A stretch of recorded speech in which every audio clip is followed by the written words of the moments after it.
The story begins inside a prison cell, where everything feels strangely calm despite what is about to happen. Beckett gets a surprise visit from a priest, who is thrown off by how calm he seems with execution only hours away. Since this may be his last real conversation, Beckett finally agrees to tell his story. It begins with his mother, Mary, who comes from Long Island's wealthy Redfellow family. She is the heiress to a fortune worth $19 billion. At 18, she meets Beckett's father, an ordinary band member at a party. She falls hard for him, and the two start a secret relationship, but Mary soon becomes pregnant. Her father sees her as a disgrace and gives her a brutal choice: end the pregnancy or leave. Mary refuses to give up her baby and moves to a normal neighborhood in New Jersey. When Beckett is born, the shock of seeing him is so intense that his father dies of a pulmonary embolism right there in the hospital. Mary is left as a single mother, working as a secretary at the DMV. Every day, she tells Beckett that she was kicked out of the house, but not written out of the inheritance. The Redfellow fortune is supposed to pass to the next oldest heir, and since Beckett is the youngest, he has to wait for everyone ahead of him to die. Even with money problems, Mary makes sure Beckett grows up with culture, manners, and style.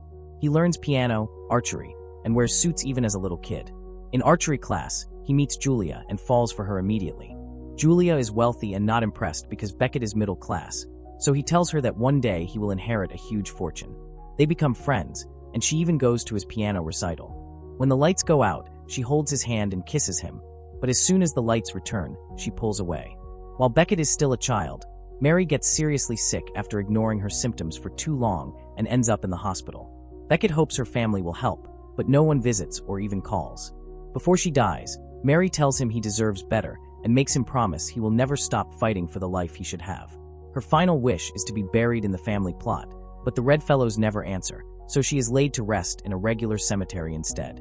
Beckett watches the burial clutching a lock of her hair, and he vows he will claim what is rightfully his. The next day, he goes to the Redfellow mansion and rings the bell. A butler delivers a cold letter saying they will not help him, and it is not even signed. After that, Beckett spends years in foster care and loses touch with Julia. As an adult, he works selling suits, keeping watch on the Redfellows from a distance while waiting for the family line to thin out. Then one day, Julia walks into the suit store. She has traveled the world and is still very rich. Beckett tries to ask her out, but she is already engaged. Before she leaves, she asks what happened to the Redfellow fortune.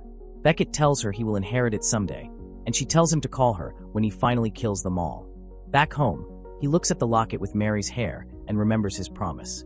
There are 7 Redfellows ahead of him, so now he decides it is finally time to do something about them.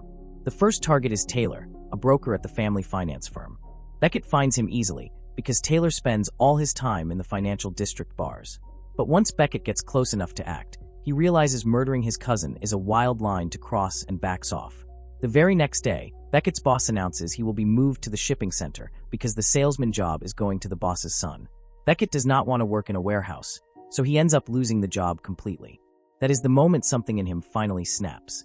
Not long after, Taylor arrives at a party in a helicopter, throwing dollar bills at the guests before diving into the pool. Beckett slips inside because the doors are wide open, and when he sees Taylor taking a jet ski out toward a yacht, an idea starts forming. Beckett takes a jet ski too and rides out to the yacht, where Taylor mistakes him for staff. After making sure nobody else is on board, Beckett waits until Taylor falls asleep. Then he straps the anchor line to Taylor's ankle. He hesitates for only a second before dropping the anchor into the water. Taylor wakes up too late. The rope yanks him under and drowns him. As Beckett rides away on the jet ski, he realizes killing really is that easy, and the thrill hits him hard. A few days later, he goes to Taylor's funeral and meets Warren, Taylor's father.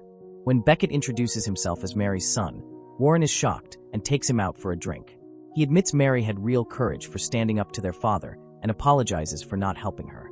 He also blames himself for Taylor's death because he should have stopped his son's reckless behavior earlier. Then Warren brings Beckett to his office and offers him Taylor's job, which Beckett accepts. Over the next few weeks, he learns the chaotic world of finance and starts understanding how rich people make money. He has to absorb all kinds of new language and numbers, and he realizes this knowledge will be useful when he finally gets his own inheritance. One night, Julia calls him out of nowhere. She has just returned from her honeymoon and remembers their last meeting, telling him he should ask her out again. Beckett does, but she turns him down once more, though she still hopes they run into each other again. The next person in line is Noah, an artist who spends his days blogging about his work. Beckett watches the videos and quickly sees that Noah barely understands art. He only calls himself an artist because he has family money supporting him. One evening, Beckett goes to Noah's art show and pretends to be a huge fan. Once Noah is comfortable, Beckett reveals they are cousins. Noah decides to hear him out while walking around the gallery, tossing out more empty art talk. After the show, Noah brings Beckett to his apartment and shows him his workshop. Beckett also meets Noah's secret girlfriend, Ruth, and the two of them instantly click over dinner, finding they have a lot in common. Before Beckett leaves, Ruth invites him to a dinner party they are having on Thursday. When Thursday arrives, Beckett and Ruth keep stealing glances at each other through dinner. Then, while everyone is distracted, Beckett pretends to head to the bathroom, but actually goes into Noah's workshop.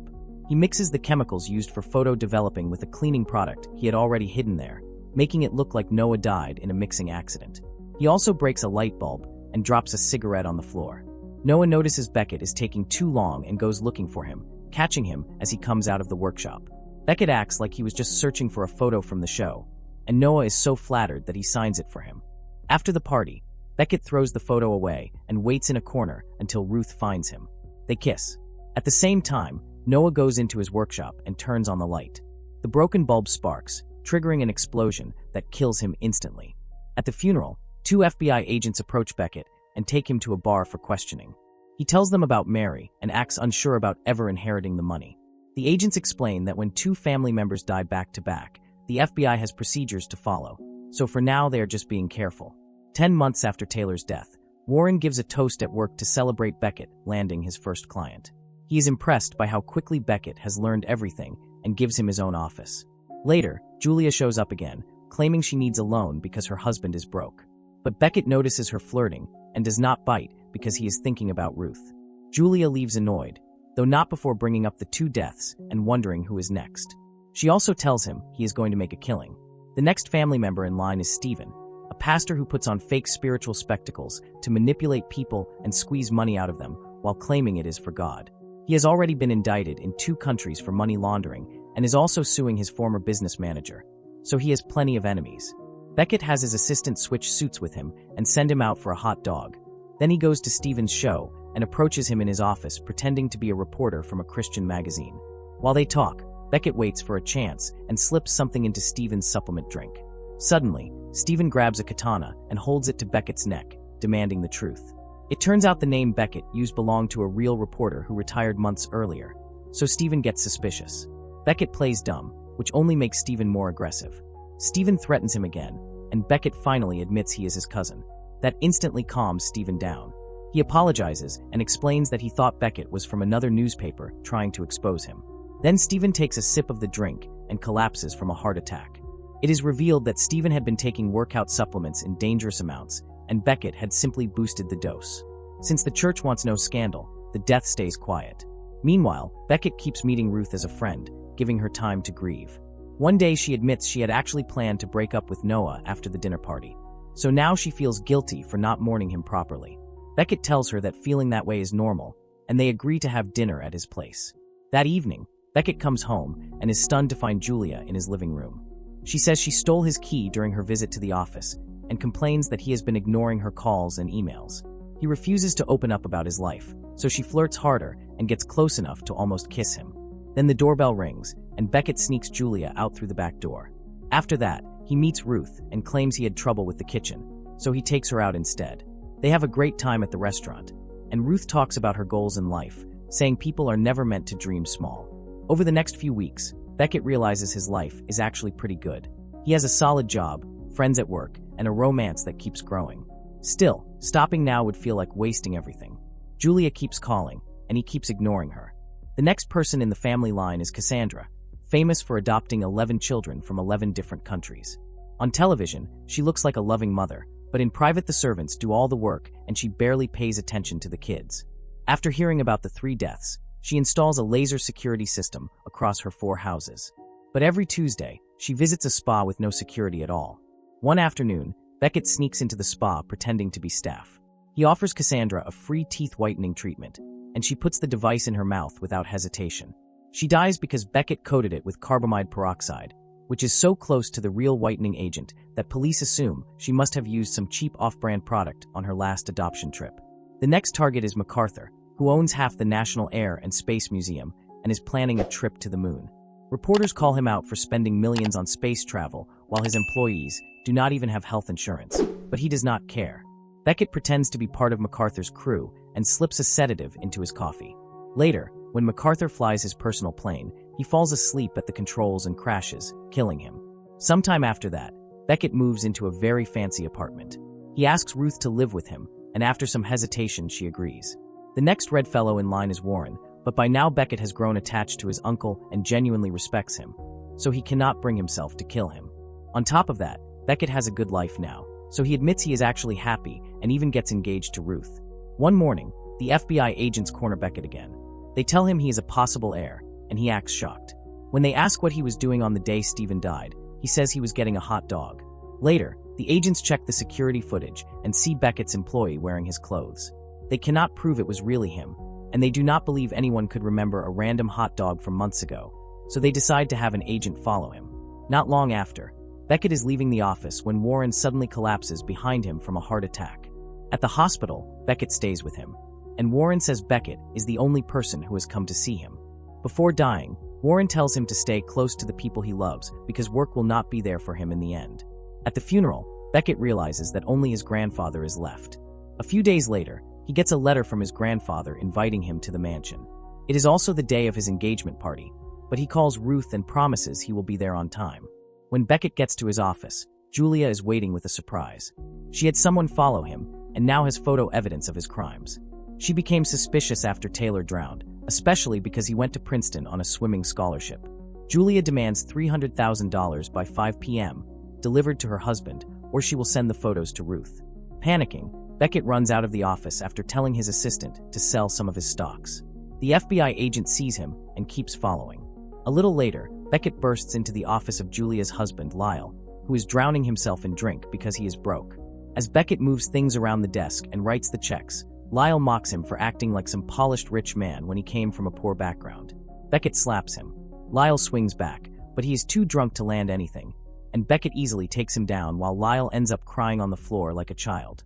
Afterward, Beckett heads to the Redfellow mansion and texts Ruth to warn her he will be late, but the message never goes through. While Ruth handles the guests, Beckett meets his grandfather, Whitelaw, who wonders what shady deals helped Beckett climb so fast in finance. Whitelaw also questions whether Beckett can really live this kind of life, since it can leave a person lonely and full of regret. He admits Mary was his favorite child, but when Beckett asks why he did not help her, Whitelaw gives no answer. Instead, he shows Beckett a family gun that has been passed down for generations. He loads it and hands it over, telling Beckett to end things. Beckett points the gun at him, but cannot do it, so he walks away. Then he finds the front door locked, and the butler blocking it outside. He checks the windows in another room, but those are locked too. Suddenly, he hears movement, opens a door, and finds Whitelaw firing at him. Beckett dodges, but the shot grazes his arm and breaks the door. He grabs a chunk of wood and stabs Whitelaw in the leg. As Beckett runs, Whitelaw chases him, still firing, and reveals that the butler has sealed every door. Upstairs, Beckett finds a bow and pulls an arrow into place. When Whitelaw comes after him and tries to shoot, the bow snaps. Beckett dodges another bullet, grabs a second bow, and fires again, this time hitting his grandfather in the chest. Whitelaw is still moving, so Beckett shoots a second arrow into his neck and finally kills him. Beckett cannot help noticing the irony. His last murder is really self-defense. When police arrive, he tells them exactly what happened and walks away while the FBI agent watches from a distance.